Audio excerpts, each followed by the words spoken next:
Well, Glenn, I am glad that you have a bit of time out of your busy schedule to come and talk with me a bit. I would like to speak about Reinhold Niebuhr, the great American theologian, 20th century figure who died in 1971. And I've asked you to come on the program because I know you have some acquaintance with his thought. And in fact, I know that you once heard him speak in person. So maybe you could just say a little bit about your own involvement with him and the studies that you did. We are dealing with a person who spanned the 20th century and was an important figure. I remember I think it was the 25th anniversary of Time magazine. He appeared on the cover just to alert people to the fact that we're talking about an important individual, one that many people would say be the greatest theologian that we have produced in the United States throughout our history. But anyway, why don't you maybe just say a little bit about your own interest in him and involvement? Thank you, Jim. He is an important figure, and he has been important in my own life because he was a major figure that I studied in terms of my doctoral studies. He also... you actually wrote your dissertation on his thought, did you not? Not on his thought, but he was one of the major figures in my oral and my exams. I see. So I had to deal with him considerably, not only in classroom setting, but in my own preparation and writing for my orals. I see. And I did have the privilege of hearing him once and seeing this incredible figure stand and lecture without notes to a massive audience, engaging in his language and in his personality, a master of the English language, an incredible use of the idiom and picturesque language to dot and punctuate the various points socially and theologically and politically that he was trying to make. I've heard that he used gestures a great deal too in his. Oh, he did. He was very animated. Mm-hmm. And I think that was his appeal over the years, because he lectured extensively.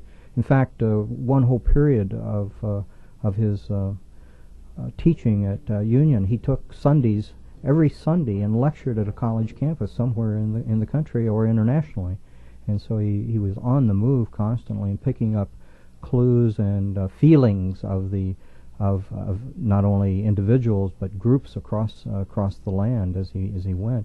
And electrifying these audiences. Like, it's hard to imagine, a theologian, although he wouldn't call himself a theologian, holding the interests of these massive audiences as he did for long periods of time, particularly among the college youth. Well, we're talking about Reinhold Niebuhr. Maybe we should just say a few facts about his life before we launch into what I think his major ideas are. But he was the son of a Protestant minister, evangelical church, which is sort of a combination of the Lutheran and Reformed traditions. And he had rather poor education, but ended up going to Yale and getting a master's degree in theology there, which is really the highest earned degree that he received.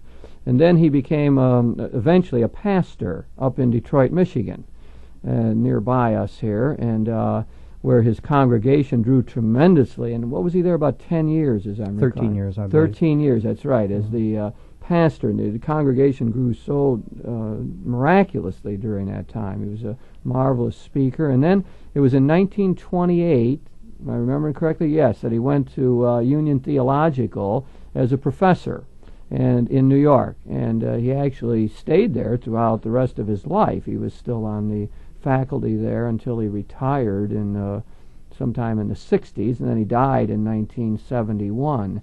During that time he wrote important books like Moral Man and Immoral Society, which he wrote in the early 30s. And then in the late 30s he gave the famous Gifford Lectures at the University of Edinburgh, which were published as The Nature and Destiny of Man. So that and he was always involved in the great political questions of the time, and wrote extensively and lectured, as you said, all over the country. The most influential theologian, surely, that we've had in the whole history of the United States. So maybe that just gives a little feel for the general outline of what he was about in his life. And is there anything you wanted to say about that part? I have to say, being a Missourian myself, that he was born in Wright City, Missouri, which is the eastern side of the state near St. Louis, and went to his early training was at Eden Seminary, a college education really at that point, and in St. Louis. In St. Louis, yeah. and then he went on to Yale. But he was ordained, I believe, in 1915, and at that time, as a young ordinand in that denomination, the evangelical denomination, he had to take a tour of mission duty, and so the home mission board of his denomination assigned him to this fledgling flock in Detroit, and he built that in 13 years from this handful of missioners, really, to a congregation of over 800 individuals. So it was a growth period not only for that area of Detroit and Michigan, but as a result of the auto industry, but he had a growth situation with this young parish. And I said he didn't like to be called a theologian. He wouldn't call himself a theologian. Part of the reason for that was that he always felt that this hand of the pastor, and he was very much saw himself involved in not just speaking nice biblical or theological thoughts, but always engaging that thought with what are the realities of the people in his congregation as individuals and their trauma as a community. He was not entirely comfortable in the professor role. One time he said he had lectured for about 10 years at Union before he really felt comfortable up in front of the class without feeling like some sort of charlatan. And of course he was very influential in getting the great theologian Paul Tillich to come to the United States when he ran into trouble in Nazi Germany. Rod helped bring Tillich over to Union Theological, and Tillich was of course a great theological mind, and I think in comparison Niebuhr always felt a bit inferior, especially since Tillich was right on the same faculty with him, and they were I wouldn't say they were friends at first, and they sort of grew apart as the years went on, but they were often engaged in debate, and I think Niebuhr felt that he came off badly often in those discussions. Yes, I think he had some sort of an inferiority complex about his educational background in terms of an academic. And he did say at one point that he felt like a fraud, and often as he tried to give answers beyond his own possession of knowledge to young seminarians coming along at Union. But he also recounts an interesting story of when he said he learned a great deal over the years from his colleagues at Union, the faculty colleagues at Union, and he must have absorbed knowledge like a sponge. And he gives the account of one evening sitting with Paul Tillich and Emil Brunner, who was at Union at the time as a visiting lecturer from Germany, and the three of them sitting discussing the doctrine of sin. and it was occasions like that he felt he just gained enormous knowledge and helped him grow as an individual. Part of that inferiority he felt was about his origins as well. He grew up speaking German, first of all, and learned English only gradually. He felt that his early education was extremely poor, and when he got to Yale, he really felt out of place. It was with all of those upper crust people and people with fine intellectual backgrounds, top-notch students and so on, and he really did feel as though he didn't belong in many ways. But I would like to point out that, in my opinion at least, he was an amazingly good theologian. And his great work, The Nature and Destiny of Man, is, as a matter of fact, a theological masterpiece. And he really did know the theological tradition, as he proves in those two volumes.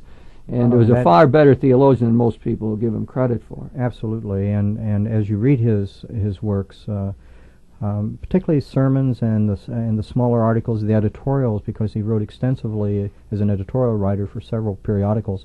The one of which is most familiar probably is Christianity in Crisis. But in those writings, they're usually very personal in the sense of conveying his engagement, not only with individuals but with the social fabric, and it's just a remarkable kind of grasp of the English language, the classics. I mean, he was familiar in all the Greek and Roman classics, the French Enlightenment period. I mean, he was a historian in his own right. In fact, Nature and Destiny of Man reads like a history. It's written almost in a historical pattern because he's engaging these various periods of thought, and then bringing, as he sees it, the Christian critique to bear on these historical patterns. And so he's always in that kind of engagement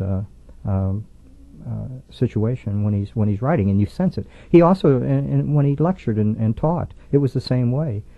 He was engaging his audience with him in this kind of trek through history or through the fabric of some intricate theological or biblical thought. Seems as though he's still doing that now. We have a recent biography of him by Richard Fox called Reinhold Niebuhr, a biography, which has made a big stir. It's been reviewed in all the major journals and periodicals. And it seems as though there is a renaissance of interest in Niebuhr's thought today. In fact, there's a big battle over this today between the so-called neoconservatives, who would be represented by someone like Michael Novak, and more liberation-type theologians represented by Robert McAfee Brown. People, both sides, claiming Niebuhr as their patron and champion. Mm-hmm. It's very interesting. So there's a big tug of war going on right now over claiming Niebuhr to be on one side. But I think that the important thing about him is that engagement you're talking about. In fact, whenever we're dealing with the great thinkers, we don't deal with them just as historical figures, but we try to enter into dialogue with them and see what about their thought can help us today. What can we retrieve from their writings that will enable us to reflect on experience today and make more sense out of our own lives, our own times. Rather than guess what Niebuhr would be writing about the situation in Nicaragua now, although that might be sort of fun, I think we have to take him as a man of his times. And someone once wrote about him saying he was distinctively not a man of all seasons, that he was a man who seemed to fit exactly in the period in which he lived, the Depression in the United States, the World Wars, the Joe McCarthy era, the Cold War. It seemed as though he was perfect for that, because the real model I have of him really is of the prophet, the Old Testament prophet, one who's going about denouncing things that are out of order and critiquing strongly various positions and so on. I think it really is quite remarkable. And so I see him as sort of this prophetic figure. And what I want to retrieve from his thought, Glenn, is, and talk a little bit about, is his what commonly called his Christian realism. That's the name that most clearly goes with Reinhold Niebuhr, I think, Christian realism. And I would like to concentrate on that Christian realism in terms of his understanding of human nature, which would really be the first volume of his master work, and the way he wanted us to be realistic about ourselves. Now, I lectured on him not long ago and was sort of in fear and trepidation because I thought the audience would really be turned off by him because he talked so much about sin and guilt as part of this realism. But I was surprised to find that many people found him to be very helpful, and that his message said something to them about their own lives, and especially this business of trying to be in touch with reality and not live with illusions. So maybe we can move in that direction. Fine, Jim. I think in order to really grasp his understanding that is known, I think generally as Christian realism or pragmatic realism, it's necessary to go right back to the beginning in that pastorate in Detroit, because he, as a pastor, began to feel that the religion he had grown up with was a simplistic and moralistic religion that neither met the needs of individuals in his parish nor the social fabric he found himself in there in Detroit. And so he began very early on there in 1915, 1916 to question his own faith, much like one of his mentors, Martin Luther, did. Really began to question who he was and what this faith was that he was trying to preach every Sunday and talk about with his parishioners. And I remember in one of his sermons something very simple but something very real about Reinhold Niebuhr was when he visited people in the hospital. He would go into the hospital and he writes in leaves from the notebook of Tame Cynic that he felt like a witch doctor, because there he was in the midst of all this science, medical science, neat doctors and very precise doctors and very efficient nurses and everybody doing things and helping heal people and all this, and him coming in with this simplistic faith, moralistic faith. As a pastor, he felt himself like a witch doctor. Okay, that's one clue to his movement out of that kind of liberal, moralistic Christian base of the turn of the century to a more realistic base, and he's seeking understanding of the Christian faith. And every time he did that, he returned to the Bible. I mean, he returned to the roots of the faith and tried to get some biblical understanding of what this realism was that kept people holding on century after century to this faith statement. And he began to move then into a critique of liberalism of the period. And this liberalism was kind of the historical liberalism of progressivism.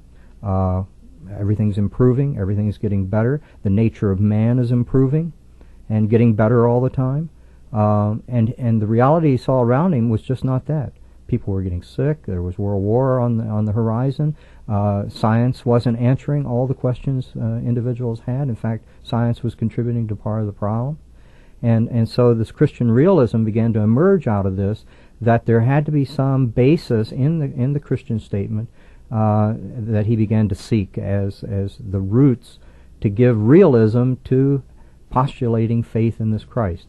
And that turned him then into a more dogmatic, if you will, or a more staunch presentation of the nature of man, which he believed was the root base was sin. Yes, I think that you've well portrayed the way his writings were very personal and grew out of his pastoral experience. And I think the other root for his understanding of human nature was himself. He had a certain introspective side, and he knew the drive for power and prestige in his own life. He was not above that, and that was part of what made him tick. He was a driven man. He had strong impulses, and he wanted to make a difference in the world. He wanted to have an influence on governments and be at the centers of power. And so he understood that about himself, and it began, I think, to put him in touch with the springs of human nature. I think that when we look at this Christian realism, the thing that he did, of course, was make sure that we understood the sinful character of it. That he wanted us to understand that sin was at the very center of the self, that we had this strong drive, urge to pride. So for him, the great sin was pride, an excessive self-love. He thought, as you well pointed out, he saw that in the Bible. He saw that in the story of Genesis, where the first man and first woman were guilty of a type of pride, wanting to be like God, to control everything, not recognizing one's limits or finitude, the restrictions on one's life. And so this sin for him was not just something external, but it was built into the very center of our being. There was this pride. And then I think what I like about him is that he always keeps deepening his analysis. As you read him, he'll make a statement and say, but at an even deeper level is this. And I think when he gets to that point, he points out that we have this will to power in life that's part of this pride, but it in turn grows out of our insecurity. Our insecurities are what begin to drive us. And then he gets back and says, well, then the root problem of that is that we are afraid to trust. We won't trust life, or we finally won't trust God. Therefore, we feel insecure, and then we get anxious and are overtaken by anxieties, and then we get this excessive drive for power, when we want power, status, and so on, in order to be able to control our insecurities, to build up the wall so we're all right. And therefore, this pride just sort of keeps snowballing all the time. It becomes part of our lives. It's built into even the good things we try to do, which is a further part of his analysis. But to this point, I just like the way he tries to get at the very roots of what the human problem is. Tells a wonderful story, Jim, in his own autobiography of his intellectual history, where he talks about two of his congregation again, two elderly women, both of whom were on or near their deathbed or near death. One was a fretful, nervous, caustic mess during this episode of approaching her death, and and interestingly, she had been a very faithful member of the congregation, very loyal, very, in terms of all the external kinds of things, was obvious, appeared to him to be a very faithful person. But in the throes of death, she became very anxious and very upset and very frantic and fearful about the approaching onset of her death and facing her God. The other elderly woman, who had raised a rather large family, had another approach to facing death by cancer, and that was calmness, assurance through her faith, reading of the Psalms and the Scriptures, and pulling strength from the written record, and seemed to have, on the surface at least, very little fear, but instead calmness in the face of her death. Here again, a person who, in all outward appearances during her years in the congregation, had been a very faithful person. And he just uses that story of how two women about the same age, facing death, had come to their deaths with totally different approaches out of their faith posture. And one he analyzed, as you said, centered on pride and selfishness really, and the other a life of giving, and thus willing to give in to death and be with God, as he would say. He said he learned a great deal from that experience. He really did. That was typical of him, I think, in terms of listening to his congregation or trying to learn from people. And I think being very in touch with human nature. I mean, I would think of him as being one of the great psychological theologians in all of history, standing with Augustine and Kierkegaard and people like that, who have really probed the essence of what is going on inside of us. In fact, he said it's taken him so long to learn Augustine. Yeah, remember right. that? That's right. He apparently had He not said he was embarrassed to say Right. that it took him so long to study Augustine very carefully or systematically. Right. But I suppose that would be one way of thinking of Niebuhr, if people are trying to locate him, as carrying on the tradition of Augustine and Luther, the major reformers, and making sure that we are in touch with the dark side of life, with the sinfulness of life, the way we are in bondage of our wills, in which sin is a reality, in which we need to remember that all facets of our existence are touched by that sin. That's where he brings in, I think, the really important idea of reason. Our reason itself is touched by sin, so that we cannot fall into the trap of what he thought the rationalists did, with becoming utopians, thinking, well, our reason will solve all of our problems. In fact, John Dewey was one of the persons he attacked most strongly with all of this, that Dewey thought that social intelligence could solve all of our social problems. And Niebuhr always saw that as dreamy-eyed utopianism, that we just couldn't think that our head will help us to live better, that our reason itself had, as someone called it, an ideological taint. That is, it is stained, it is somehow faulty. Not completely destroyed, as maybe we would find in Luther in talking about reason, but reason is clouded in a way and can get out of line, and therefore we simply can't trust it to solve all of our problems.